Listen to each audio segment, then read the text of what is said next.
Hello. Uh, I'm playing RuneScape again, but I'm listening to a book called Your Mind and How to Use It by William Walker Atkinson. Yes, and it's a great book. You guys should listen to it. It's a Letterboxd recording, so you can listen to it on YouTube right now. I found it by just typing in books on tape. Literally, that's it, into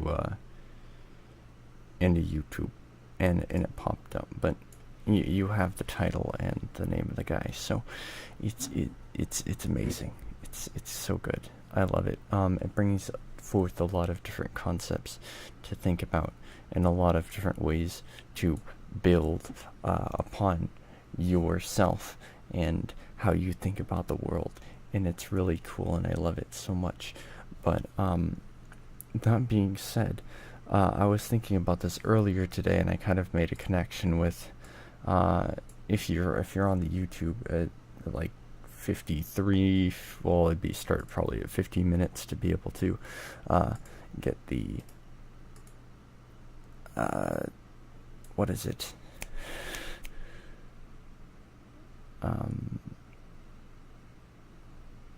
Get the whole thing, I guess, but basically the way that I would teach Mateo, which is the name of the kid that was stealing stuff, how I would teach him differently, because I rewatched that video about how I would teach him, and I was thinking about different ways that I could do it aside from just doing that, and I came up with one that seems to fit this pretty well. Again, I'm playing RuneScape, so I would, because he tends to scream a lot for no reason whatsoever. Like, what if he doesn't get his way? He'll scream about it, cry about it, like stomp, whine, temper tantrum sort of deal.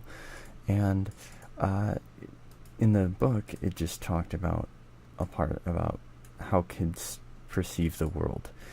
And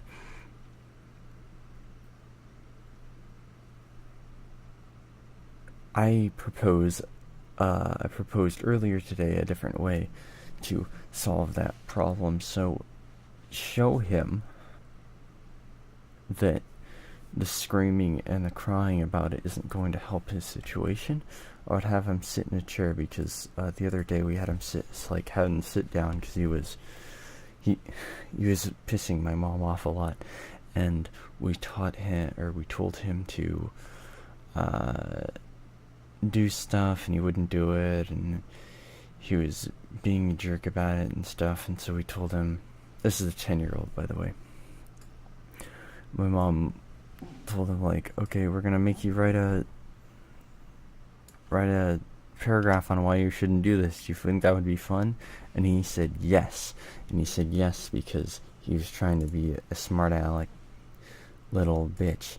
And so my mom sat him down and tried to make him write it, but he wouldn't write it. He would just cry and stomp his feet and blah blah blah blah blah blah the entire rest of the night, which was why I woke up yesterday, or was it 2 days ago? Doesn't matter.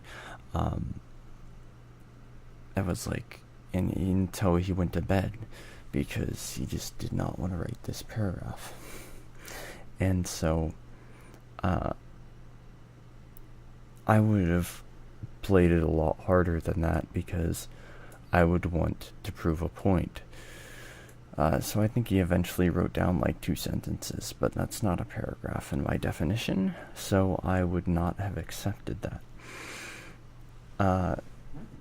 I would have played it a little bit harder and stuck to my word a little bit more and made him actually do what I proposed him to do.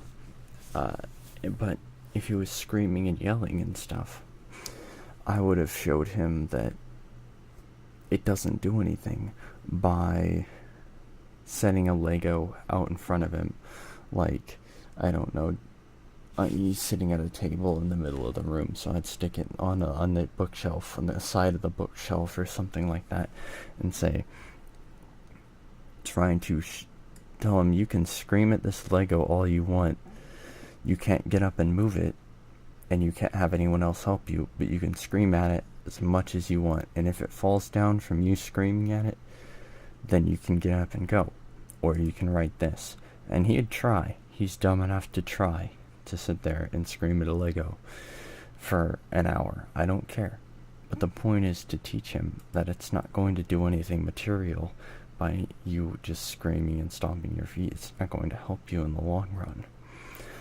That same kind of idea could apply to him arguing. And I could sit him down and say, argue to this Lego why you don't belong, or why you don't think you should be here for like X amount of time, and it's not going to do anything for him. And he's going to be frustrated, but then he's going to eventually figure it out and write down the stuff, and so he can get up. Or if he doesn't learn it, I just have him keep sitting there until he does learn it.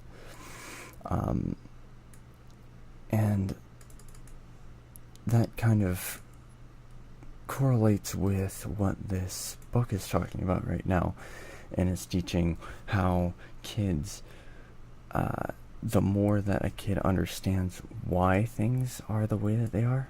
So if I pick up this cloth and I think about like observe different things about this cloth instead of just accepting that it's a cloth, then I get far more out of it. So the ability to observe and see why something doesn't work, why something needs to change. So, like something I can observe about this cloth. I mean, yeah, it's been around for a long time, but I never really thought about what the history behind this cloth is, right? It could be like, oh, I remember this being on my dad's table for a long time, but I don't really know very much about it because I haven't actually picked it up and looked at it. Well, I can see like there's little pieces where the fuzzes come off. It's blue, white stripes, whatever this is, like a tan brown kind of color to it, etc. How much life it has left in it, and I can observe all that, and then that in turn helps me far more than just like intellectually than saying that, oh, it's a cloth, it's an old cloth or old rag, whatever, just move on. And then that would help a child far more too, to being able to understand different concepts and being able to understand why something isn't working or why something should change. The book explains that people nowadays are learning too much out of books themselves by going around, and which is kind of ironic that it's a book telling you not to read books for information, but I don't think that's the point of it. The point was to say, not that it's technically reading out of a book, but reading out of a book and not trying to comprehend or understand what's going on inside inside of the book or inside your mind, like as you're reading it, you're not trying to picture anything. And that right there is why I think that I had an advantage being homeschooled, as my mom used to make me listen to a whole bunch of books on tape when I was in the car all the time. And then in that sense, I had to be able to understand the world around me to be able to understand the books. I would have to listen to how they explained how a tree looked, or how it felt, or what path they were running down, or something like that. And then that visualization in my mind helped me understand the world far better. And that kind of perspective of observing the world rather than just existing within it is a strong idea, and I really, really do like this book. Again, this book is Your Mind and How to Use It by William Walker Atkins. I said that without looking at the name of the title because I'm trying to actually use what the book has to say. I can check that here. Your Mind and How to Use It, William Walker Atkinson. Yeah. Okay. I think that was close enough. Anyway, thanks guys for watching. I appreciate it. I'm sorry this is in the middle of the night. It is 4 a.m. I've listened to an hour of hype information. I love it. And I'm hyper on a bunch of cans of soda and G Fuel and stuff. So, yes. Caffeine. But yeah. So, again, thank you guys so much for watching. And I will see you in the next video. Bye. Oh. Also, I'm back. Hi, I'm alive.